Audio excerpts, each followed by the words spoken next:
Here we go. Hey, I just wanted to echo everybody's thanks to everyone, and it's great to be here, seeing all the here in the Dominican Republic and seeing all our friends.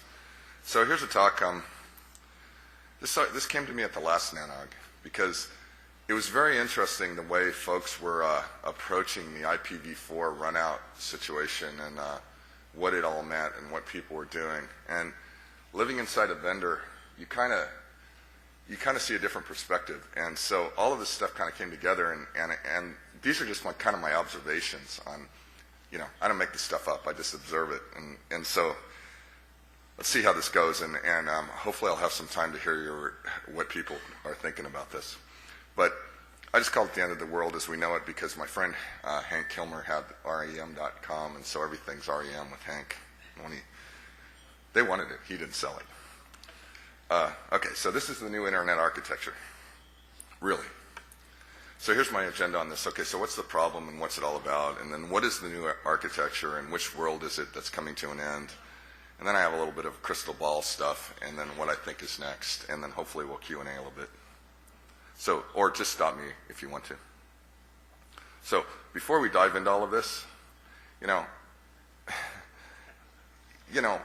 there's this certain amount of Grim Reaper stuff in here. And so, this guy actually has not fallen, notwithstanding reports to the contrary.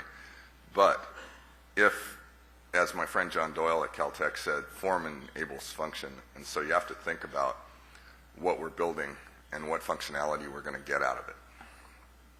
So what's the problem? So, and this was my observation from the last NANOG in the LA NANOG, which was really a great meeting, by the way. If you weren't there, it was really great. Watch it on the online. Anyway, so the data plane, the internet data plane's kind of under attack right now. Not concerted attack like you would think as a DOS or something like that, but basically intellectual attack due to the panic. There's just widespread panic out there due to the IPv4 runout. And when I wrote this, there were maybe 30 /8s left. I don't know what the exact number is, but what is it, 25? Or, Mark, do you know? Some 25 or something like that. 28. 28, okay. 25, 28, whatever. It's order of 30 in the free pool. Dual stack, the whole dual stack thing seems to have been abandoned. I'll talk a little bit more about that, but we'll see why I'm saying that in a second. And then there's all these varieties of NAT and things that may be considered NATs or beyond NAT are being proposed by kind of smart people. Or maybe the reason that they're proposing that is an oxymoron. I don't know, but something. But people who I thought were smart. And then the control plane's under some duress. Now this is a huge controversy about whether or not we can build a giant router, do we need a giant router, whatever. But there are operational practices and economic concerns that are putting stress on the control plane. How bad it is, we can debate that. But even with that, we haven't seen the widespread adoption of IPv6 yet, if that's indeed to happen. And then we have this RIR thing where, it's basically the, Vince Fuller's term for this is PI for all allocation strategy. So it really basically means that the control plane's in for some more rate times state behavior in the future if IPv6 really happens. And in addition to all of this stuff, deaggregation is on the rise, and I was just talking to Roque about his study. He has a real nice study on this. And there's all kinds of reasons for this, as we all know. And then there's this other thing out there, right? What about the gray-black market for trading IPv4 addresses? What about that? What's that going to do? Well, when I wrote this, when I sent this to these guys last week, or a week and a half ago, or whatever it was sort of like hypothetical. Well, Aaron policy 2008-6 and the similar policy, right?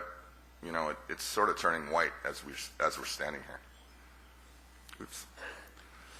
And so I just wanted to say that if you look at this kind of gives you a little bit of concern about the whole consensus-based self-governance model that's been so great to the internet, because if all of a sudden that gets taken away, at least in the address allocation piece of it, and it's actually living out in a market mechanism, what does that say? We need to think about that a little bit.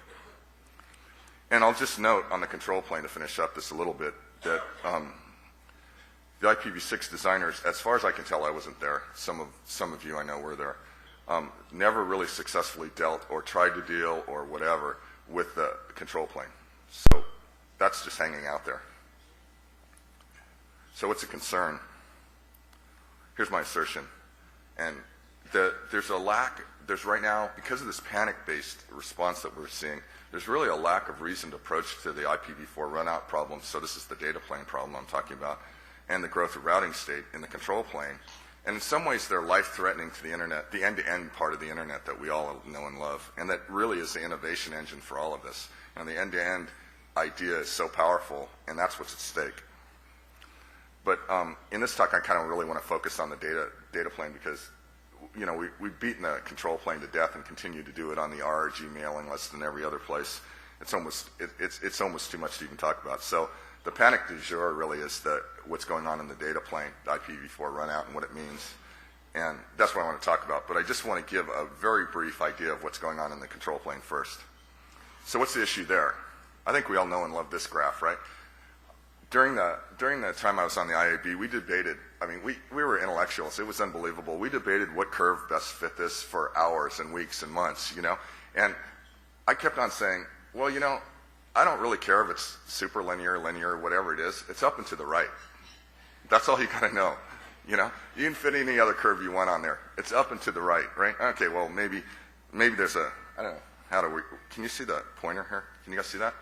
Well, right here was the tech crash, right, or the tech bubble implosion, right? And for a little bit, it wasn't up to the right, but you get the picture, and you certainly get the picture when you look at how much space you have left on your router and all of that kind of stuff, rib, fib, and all of that stuff, So I really thought, okay, this is really an academic exercise, up and to the right. That's all you got to know. So the whole solution to this whole thing, that's been the holy grail of all of this, is this locator ID split stuff. And it basically changes the semantics of the IP address. And the theory behind it is that you can't do good aggregation with IP addresses because the number spaces that you need for aggregating in the core are different than the ones that you need for identifying a host. And the IP address is trying to play both, so it doesn't serve either one very well. And so kind of the idea is if you had IPv6, what you could do is you got a lot of bits, right? So you could just let the red part of it be the locator piece of it, the routing piece of it, and the green part be the identifier piece of it. And, maybe we could do something there. Can't do that with IPv4, obviously, because in IPv4, you don't have enough bits, right? So what people are talking about doing is, well, right now it's ID and location. What if we just use that as a location routing thing to route around on, and then we just slapped another header on, and we'll call that, or we'll slap the other header on the front, and we'll call that the identifier, so we get some more bits by just encapsulation. Another great thing about the IP thing, right? You can just encapsulate it. Of course, there's MTU, but you can still do it. Okay, so how do you scale the control plane? Tons and tons of solutions, and they're almost all, with the notable exception of what these guys, I don't know if you ever heard about this, but there's a whole intellectual group of people who are doing something called compact routing, and they claim that scales. And it's not based on locator ID split. Everything else is. It's the grail. It's what we have intellectually around this. We don't have any other ideas right now. And I don't know if people know Noel Chiappa, but he's sort of the guru of this, and he was around back in the 90s when this was going on. Here's the pointer to his page. He's kind of reemerged recently to give us some wisdom on what he thinks on about all of these things. But end of the day, you got a blunt instrument. That you want to scale the control plane, one instrument. You got it. You got to do topological aggregation. That's all we got. So here's some things. GSE, another holy grail.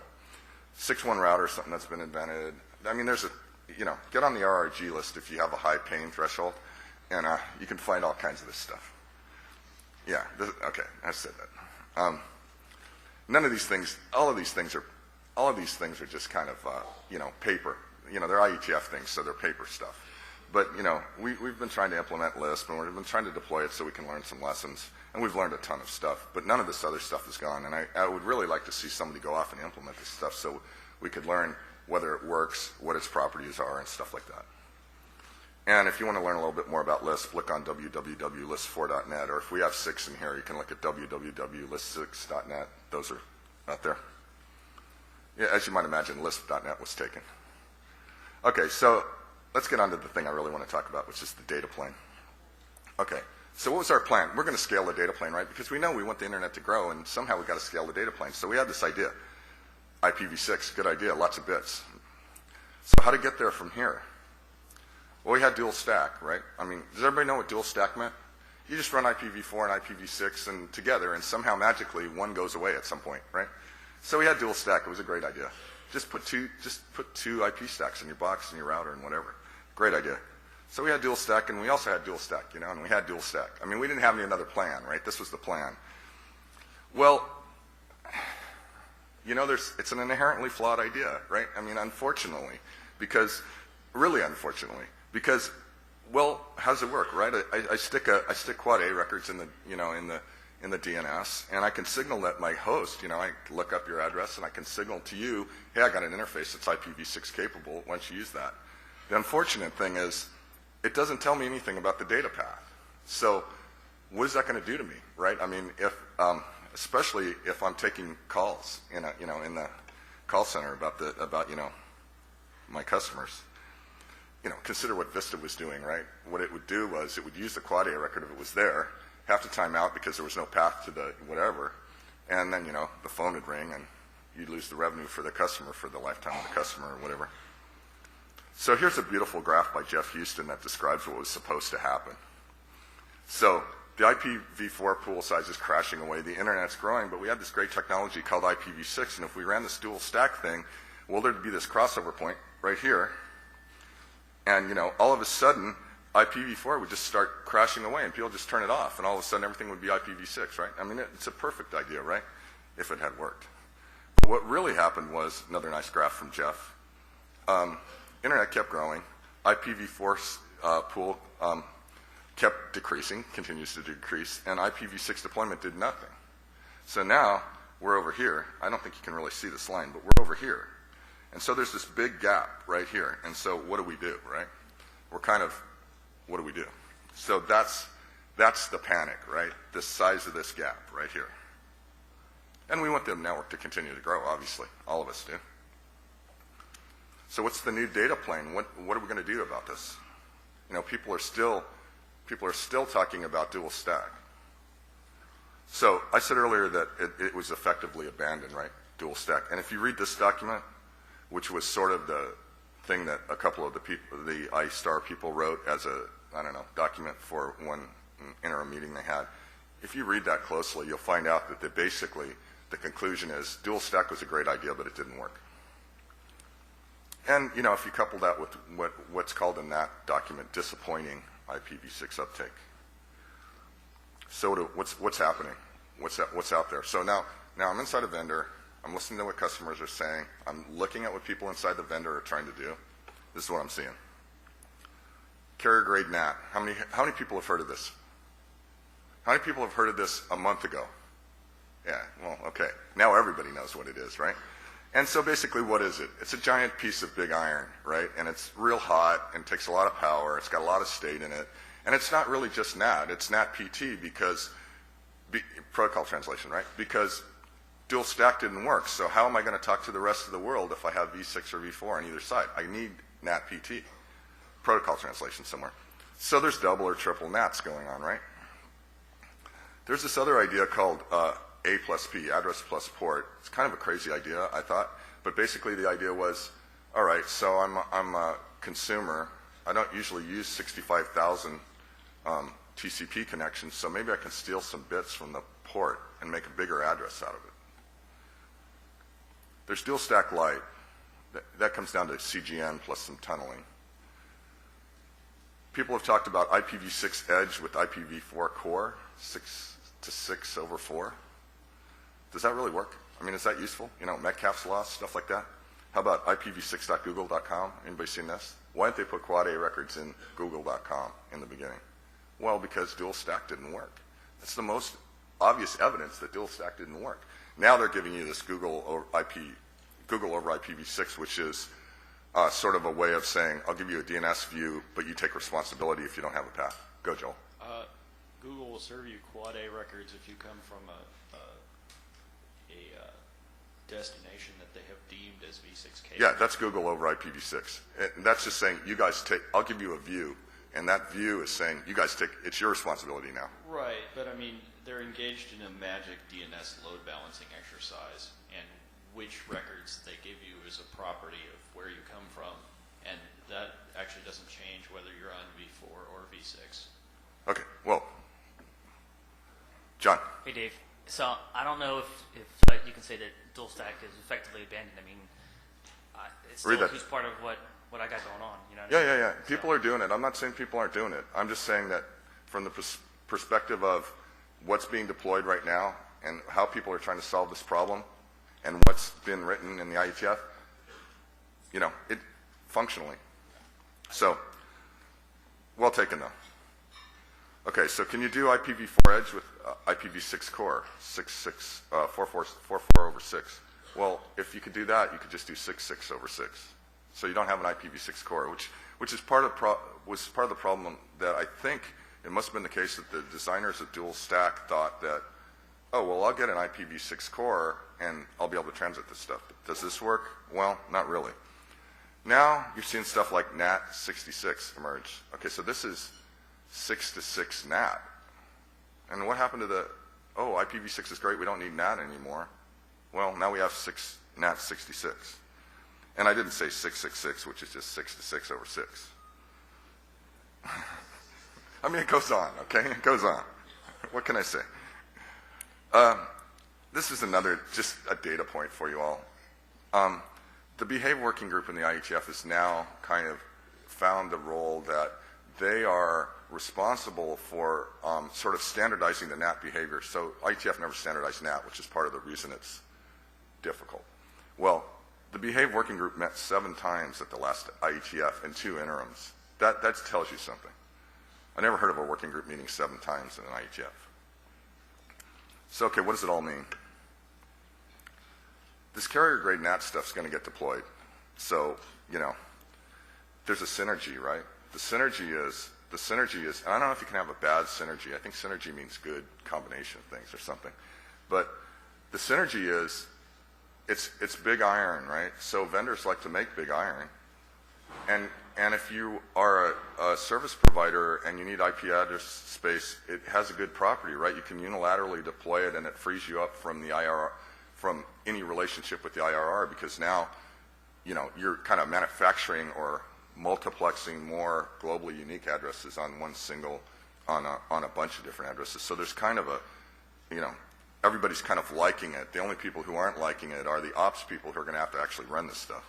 And probably some of the people who, you know, some of the consumers of consumer connectivity that might realize that there's implications to this. Okay, so carrier-grade NAT, it's in your future. Dual stack light, yeah, that's going to be standardized too, because it was just recently added to the software working group as a charter item. So you're going to get a standard that's dual stack light, and you know, vendors are going to go implement it if somebody checks it on an RFP. So that's going to be in your future. I used to think that A plus P was going to A plus P was all about, you know, we hate NAT, and so we're going to do something different. And so I thought it might be picked up, but there was some indication at the last IETF that it was such a wacky idea that maybe people are going to give up on it. There's some potential for IPv6 to be confined to the edge for all the reasons we're just talking about. And, you know, I kind of wonder, would this be fatal for IPv6? Could it survive as an edge technology? And, you know, if you have an IPv6 edge with an IPv4 core, does it really solve a problem? I'm not sure what problem it says. You know, I still got who do I talk to? You know, Metcalfe's law or whatever. And then there's all this second system syndrome stuff with IPv6 that, you know, you're kind of a little worried about. So what do we get left with? Okay, so live with it, you know? You're gonna see it. Now this is the question I have for everybody right here. So if I have CGN, if I have this technology that says to you guys, hey, you know what? You don't need to go and get more addresses. You don't need to coordinate with an RIRs. You don't need to coordinate with anybody. I'll just give you a big piece of iron and you're done, right? Mod, some stuff we'll just talk about. What does that mean for IPv6? We've already had so much difficulty getting it deployed. Now I'm giving you another technology, not me. We're giving you another technology. Okay. Well, you know. Now we're giving you another technology that says you don't need IPv6. What's going on? I mean, what's going to happen? So, I'll just give you a view from inside a vendor. A vendor goes, hey, we're going to do everything. We did OSPF, we did ISIS, we do everything, right? Well, the OSPF and ISIS were somewhat independent, right? You want a link state routing protocol, you take the one you like, right? Here, these things interact strongly, and so the question is, if you deploy CGN, what does that do to IPv6? They're not independent is the issue. So what does it all mean? Well, it means escalating costs for everyone, right? At the very least, the carrier is now going to, the service provider is now going to bear a lot of support and customization costs on per customer basis because, if you kind of look at this carrier-grade NAT thing closely, what you find out is that it replicates that. So I got my little Netgear NAT box on the other side of my cable modem, right? There's a bunch of state in there about the port mappings and all that stuff. That stuff goes and gets replicated back out in the carrier-grade NAT. So now somebody's going to have to manage that state. Escalating complexity in applications, and they're going to be more fragile, right? And reduce flexibility. Increased risk of failure. All this stuff goes along with having a bunch of states scattered around. And then this is the worst part of it. End-to-end is going to be extremely fragile in this environment if it works at all. John? How about, just to point out the obvious, what about the impact of the subscriber? I haven't gotten there yet. Oh, okay. Hey, look, I feel like the Grim Reaper, man. I know, I'm with you. It's just, this is a hot topic, right? So. Yeah, but, like I said, I'm not making this up. These are just my observations. Or maybe I am making it up. I don't know. So so somebody gets up they had this really interesting session at the last NANOG, if you weren't there. It was called What Would John Do? And the hypothesis was, Postel was the, guru of every kind of number and address space allocation, and what would have he done? And somebody got up at the end of this and said, well, what's really wrong with NAT? What's the problem? And this is what Van said. I looked up because he mentioned my name. That's why I know. It's like, Van? Well, okay, what'd I do? I thought I was in trouble or something. So he goes, NAT couples, this is what he said to this guy. It was a really good question, It's like you get asked, it's a reasonable question. He said NAT couples the inside address and port to the outside address and port in a many-to-one relationship, right? And we know that. And he goes, well, this is the kind of coupling that causes complexity and hence fragility, right? And then he started talking about this, but he talked about this RFC 3439 that I wrote. It was actually an internal document I wrote when I was at Sprint because I couldn't believe how complicated the network was that they were building. And I was trying to figure out why. And then Randy was at AT&T at the time, and I was kind of sharing this with him, and he couldn't use an internal Sprint document at AT&T, surprisingly. And so we turned it into an RFC. There's another thing going on here. This is going to induce some kind of unwanted structure, or well, maybe depends on who you are. It will induce a structure on the SP industry, and it's sort of the same way that giant routing tables induce a structure. If you have to have a giant router just to play on the DFC, that's going to limit who and what kind of people play, right? So if you now have another device that's a giant, expensive, hot, power-sucking alien device that you have to play, that's going to induce a structure on the industry. Have we thought about it? I don't think so. The other question is, okay, so maybe this is all fine. Maybe it's not all fine. It doesn't seem so fine to me, but some people think it's okay. But then if we want to have a solution to the problem that I'm kind of trying to outline here, where will we look for solutions? That's a meta problem on top of all of this. And if you think it's the IETF or the RRG, have you noticed the last 20 years? This stuff's been around for 20 years, and we're going backwards, not forwards right now. So I'm not sure. So here's my picture worth 1,000 words. Maybe you should stop the train, or get some tracks before you run off them, or whatever the right metaphor is. But wow, it's a train wreck out there. So what's next? Well, the sad thing is if this happens for the SPs, the internet's just going to cost more to operate and to deploy. If these large state-bearing devices and they're big, these things are going to be big. There's going to, I've heard numbers like million subscribers per CGN. If you can imagine the amount of state that's going to be in that. For users, so I think John asked this. For users, the internet's going to be way less reliable and more expensive. Well, the cost of running it's going to have to be transferred to somebody. And it's going to be less reliable because there's more state, more complexity, and all of that stuff. More balkanized because, wow, you know what? CGN's auto walled garden. It's like you don't have to worry about whether or not I'm going to rate limit bad traffic. It just doesn't work anymore, so it gets rate limited to 0. It's really nice. Not only that, so don't worry about BitTorrent. It doesn't work. And net neutrality, by the way, you can't implement it anymore, right? So look at the number of problems this thing solves. It's great. So we're all out here debating, you get out, there's people who think IPv6 is the answer. There's people who think it will never be the answer. The anti-IPv6 person, Vince Fuller or whoever, never, can't be. Some people are out there evangelizing. The question is IPv4 versus IPv6? No. Train's left on that too. This is the question. Oh yeah. Okay, I had this too. What's the value proposition? People are going, what's the value proposition for IPv6? What's the Metcalfe's law? What's all this stuff? It's not the problem anymore. Here's the problem in my mind. How do we get from this place where we're going to wind up? Everything's heavily netted, NatPT everywhere. That's the world. All of a sudden, we got to that world. How do we get from there back to an internet that's more like the one that we know and love, the innovation engine, the end-to-end internet? How do we solve that problem?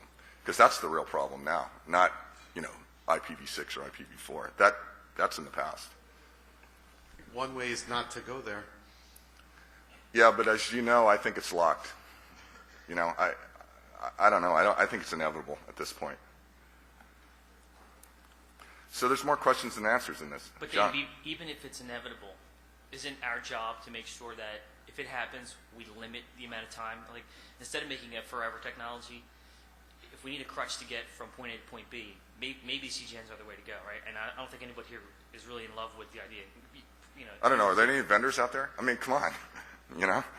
There are people in love with the idea. Yeah, but dude, not me, and not you. But if you put, you might love it on one side, but if it adversely impacts the subscriber experience, then there's a cause and effect there, right? Yeah, I'm with you, man. Don't shoot the messenger. 2 points. Earlier you said that Sorry, excuse me, I can't hear you. Could you state your name too? I'm sorry, I don't. I'm Rocco from Equinix. 2 points. Quite earlier in your presentation mentioned that the transfer policy hasn't been accepted yet in RIPE. It has since December 16, but that's beside the point.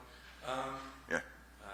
What I think, in your response to the final question, I think that we all feel that no answer to this one, and it's we're going to add yet more complexity. And I think that since the ISPs will move to an MPT or something like that, you will see end users go and dig tunnels of VPNs across it to do whatever they want to do. Yeah.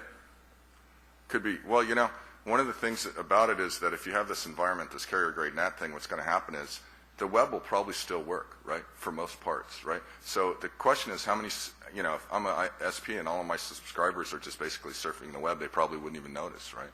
So am I damaged in that way? Well, the people who are the innovators are, but maybe not and that's the damage that's really being done by this. So it's really, this whole thing is about more questions than answers, right? So I was trying to figure out, well, what would I do if I was the czar? First thing I'd do is I'd really, and this kind of goes to John's thing, is what can we do to, to mitigate the effect of all of this? If indeed, the crystal ball is not as cloudy as maybe it seems. And, how will we do this? Because one thing I wanted to mention, John, is that, the internet has this nasty habit of once something is deployed, it's pretty hard to dislodge it, it really is.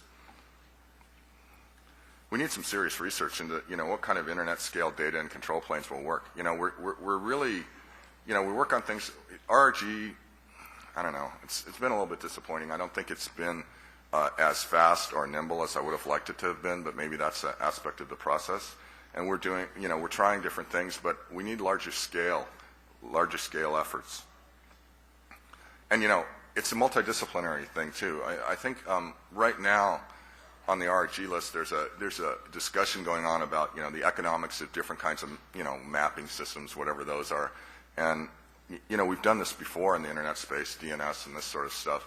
But we need to get a multidisciplinary approach to this because there's just so many variables and so many factors, economic, technology, sociological, all of this kind of stuff. And we need, and it's not going to happen in a casual manner. So we need to think about it as a community. That's what I got. Anybody else? Going? Bill. Thanks for bringing this up. It just strikes me that we consistently go down the path of least resistance. So whatever's easiest to do, we tend to do that. And that ended up being just a dead easy thing to do, right? You pop a box and all of a sudden you get all these machines at your home connected up over a single IP. Great, it works. It seems like if you keep on going that direction, it's going to take a mighty, mighty pain point in order to get rid of that, dislodge that technology. A pain point being that, well, it just doesn't work anymore. Right. And maybe at that point, something new, something different is going to have to draw people enough. They'll be sweet enough to make them want to do, yes, maybe a little bit of the old thing that doesn't quite work, but also sign up to this new thing. Have you considered that trajectory of future? Yeah, I actually think that's how it's going to unwind. Basically, stuff will stop working, and somebody will come along and they'll put up, what is it, IPv70 or whatever it is, and they'll start offering services that start looking like the internet does now, and people go, hey, that's pretty cool. Why didn't we do that before, right? So I agree with you. It might be proprietary network. Yeah, that would be worse, but yeah, maybe. Brandon Ross with Diacom. Just as a little bit of support, I think, for what you're saying, we work with a lot of operators in the developing world, so the information has not necessarily gotten to them maybe as clearly as your typical NANOG attendee. And I find extremely often finding myself explaining why they don't really need to NAT their entire network. And we're just talking V4 today. Why they don't really need to NAT their entire network. And yes, addresses are still available, even though there's, we've done apparently a really great job of making them all believe that there are no more V4 addresses already, and just assume you have to build your entire operator's network with NAT, like the whole core. Yeah. So I'm sure others have run into that too, but yeah. It's something I've been dealing with a lot in the last year. So. Yeah. Yeah, well, so maybe the answer is, maybe one of the answers to this is, well, there's going to be a market for IPv4, and, you have enough money, you can probably get some, right? But that'll host the control plane, so, because people will deaggregate then, and, that's not a good answer, right? I mean, we need something more architectural than, as Bill was pointing out, than the path of least resistance. Let me go to John, and then... This will be my last one, Dave. Sorry to... No, there's no quota.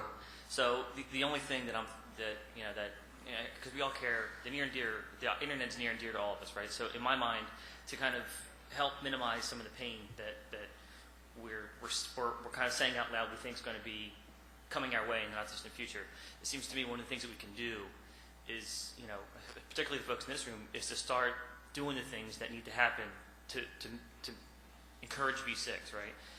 If you have your own content, services, making those available, right, like we do, making those available over IPv6, right? Start working things through, because there's still a painful lack of that in the big I internet, right? Yeah, I gotta just give one. I'll go next, Joel. But somebody from Comcast, I forgot who it was, but this guy who was, we were sitting there talking about this, and the guy says to me, he turns to me, and I'm sorry I forgot his name, but he turns to me and he says, well, I'm a provisioning engineer. I sit around all day, and what I do is I provision CMTSs, right? What he does, right? And he goes, have you ever noticed that there's no letters and no colon on a numeric keyboard? It's like, even at that level, right? Even at that level, the person has to change their behavior to go to IPv6. And when you think about from that level to the back end systems, routing, all of this stuff, the distance is far, and part of the thing that makes CGN kind of inevitable is that we don't have enough time, in theory, to get that distance before IPv4 run out, right? I've run that race. I can see the finish line, right? I'm getting to a place in the not distant future where I hope people to come here one day and say, hey, you know what? You can check Comcast.net over IPv6. Yep. Right. I know you're working hard. Yeah. So. Joel. Well, so I think one of the other observations that goes along with the discussion of deaggregation is that property is inevitable. as far as I'm concerned. I mean, there's no avoiding that, regardless of what technology we deploy, and you know, even if it's V6, we get it there. So I mean that also, you know, obviously drives the consumption of other hot boxes in the network that we all know and love. But we already have a model for that, and I mean, what we do see now is you run out of V4 addresses as well. That's one impediment to the growth of the routing table, and of course, the deaggregation one moves on from there. So, right. I mean, clearly we've got to be on schedule if we're going to have 500,000 routes in our DFC table in a year. So, Right. Well said. Wes Hardiker, Sparta. You know, I take a little bit of issue with your stating that at some point in the future things are going to be broken, and that's going to be the point where, you know, V6 is going to suddenly be deployed and it's going to be... I didn't say that. Well, you sort of alluded to the point that at some point things will be fixed. But I didn't say they'd be. Let me make a point. Okay. I didn't say they'd be. I explicitly did not say they'd be fixed by V6. Explicitly did not say that. Fair enough, fair enough. But my point is, we don't live in a world where it's black and white, unfortunately. And to the end user, my parents believe that the internet is slow. And if they have to go through 15 different NAT boxes and they don't understand that it's going from, you know, from one mechanism to another and it's possibly going through multiple hops, you know, carrier grade or not, unfortunately it's still going to work. And I say unfortunately because there's very little financial incentive to most people to fix things that are sort of in the gray area. You know, if things are broken, hacks get deployed and they get fixed. But unfortunately, the hacks tend to slow things down a little bit, and that, unfortunately, is a hack. And it works. And it's a good thing that it works because it does fix things. But, you know, we're not going to get to the point where, unfortunately, things are going to stop working to the point where it's going to be an incentive to fix it. Unfortunately, what we have to do is the right thing. You know, if we had, and there's enough people in this room, I know, that are starting to do the right thing and actually making it easy to deploy and deploying it on the service end, which is going to be a critical point, and, you know, deploying it and base operating systems turned on and all those kind of things that will actually make 6-to-6 end-to-end work in a positive fashion. Unfortunately, the financial incentive to do the right thing is low because we're getting grayer, not more black. Yeah, and that's kind of part of what I was trying to drive at when I was saying the whole problem is multidisciplinary, right? It's not just a technology problem. So your point's well taken. Yeah. Just to support that again, that's exactly what I run into. Is they're like, well, we're going to do NAT.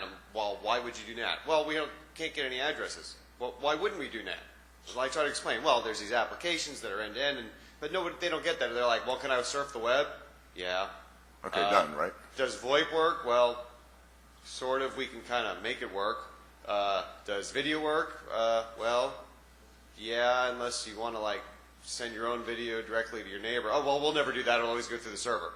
Yeah. Okay, but you're breaking things, but it's really hard to explain to someone with a basic level of networking knowledge, but not that kind of insight. So well, you know, we don't want people who aren't networking people to have to know that stuff, though, yeah, right? that you too. know, Exactly. You know? Exactly. You know, I mean, if you have a technology where you have to be a rocket scientist to use it, and your grandma's not one, then Dino. So we have to be really careful when we say NAT works. We know NAT works in a class of boxes that are Linksys, Netgear, for a very small set of addresses in a home residence. We have no idea if NAT can work between two service providers. Being an implementer and trying to get traceroute, just one single, very rudimentary application to work through NAT is going to be huge. You know how much intermediate state will have to be done to get traceroute to work through a NAT? Because ICMP does not return the entire packet back to you, any tunneling that you do will lose the original source. Traceroute by itself will break, let alone all the applications that you alluded to. Yeah, let me just, we gotta shut down. I just want to say one more thing on that because somebody said something about VoIP, right? Who said that? Okay, so yeah, we have these great technologies, about 1,000 of them, stun, ice, turn, all this stuff, firewall, traversal junk. Do you think that all of the million subscribers, like say in John's network, John's going to want, now he has a carrier grade NAT that's serving what, million subscribers? He's going to let people connect to that thing and stun, ice, turn to it? I don't think so. You know, I mean, I don't think that. And even if he did, could you build an engine that would scale to that? I don't think so. Not right now. So, okay, that's all. Thanks.